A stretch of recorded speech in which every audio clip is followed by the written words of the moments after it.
अति जलद व अचूक बातम्यांसाठी पाहत रहा महामीडिया 24 सदैव तत्पर।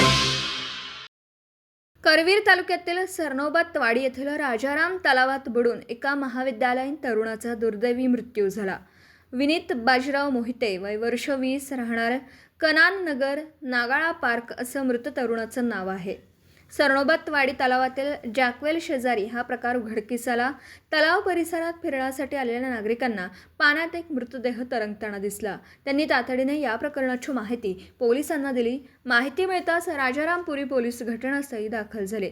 पोलिसांनी तरुणाच्या खिशातील ओळखपत्रावरून त्याच्या नातेवाईकांशी संपर्क साधला। नातेवाईकांनी त्याला तातडीने उपचारासाठी CPR रुग्णालयात दाखल केलं, मात्र उपचारापूर्वीच त्याचा मृत्यू झाल्याचं डॉक्टरांनी घोषित केलं। विनीत हा एका महाविद्यालयात शिक्षण घेत होता। त्याच्या पश्चात आई-वडील आणि बहीण असा परिवार आहे।